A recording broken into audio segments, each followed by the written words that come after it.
پنجره تلویزیون گربه هاست. گربه ها عاشق اینن که بشینن و ساعتها از پنجره بیرون رو نگاه کنن، مخصوصا طلوع آفتابو، و اگه نتونن به پنجره های خونه دسترسی داشته باشن خیلی حالشون گرفته میشه. برای اینکه گربه‌مون بتونه پشت پنجره بشینه میتونیم از روش‌های مختلفی استفاده کنیم. اگه درخت گربه داریم میتونیم درخت رو پشت پنجره بذاریم. اگه براشون بزرگراه گربه‌ای زدیم حتما یکی از طبقاتش رو به پشت پنجره ختم کنیم. میتونیم از این نشیمنای پشت پنجره‌ای واسهشون بگیریم و در نهایت یه تخته با 2 تا نبشی هم میتونه کارو در بیاره. حالا برای اینکه بتونیم برنامه‌های تلویزیون رو متنوع تر کنیم میتونیم از این لونه ها بذاریم یا پشت پنجره برای پرنده ها دونه بریزیم و خلاصه سعی کنیم با ترفندهای مختلف بیاریمشون نزدیک پنجره. اما باید مطمئن بشیم که توری هامون خیلی محکم و ایمنن تا هم گربه‌مون نتونه پرنده ها رو شکار کنه، همین که خودش به خطر نیفته. سوالی که ممکنه ذهنمون رو درگیر کنه اینه که گربه‌مون کفرش در نمیاد که فقط هی ببینشون و دستش بهش نرسه؟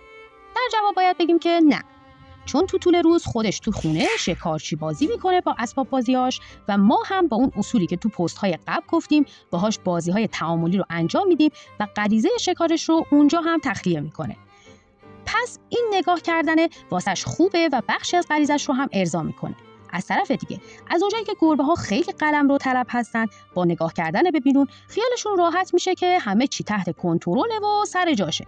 چرت زدن زیر آفتاب هم که از مورد علاقه های گربه هاست. اینجوری فضای اختصاصی خودشونو واسه این کار هم دارن. پس خیالتون راحت. ممکنه سرپرست‌های راستین و قفلی باشین و سوال بعدی که ذهنتون رو درگیر کرده باشه اینه که پس این کردناش چی؟ اینو چی میگی؟ بچم هلاک نمیشه پشت پنجره اینقدر این کارو میکنه؟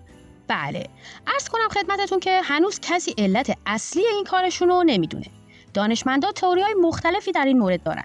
تئوری اول اینه که به خاطر اینکه خیلی هیجان زده میشن و آدرنالین تو بدنشون ترشح میشه، این کار یه جور تخلیه انرژی و هیجان اضافه است واسهشون. تئوری دوم میگه که به خاطر حس استیصال و درماندگیشونه، چون نمیتونن به طعمه برسن.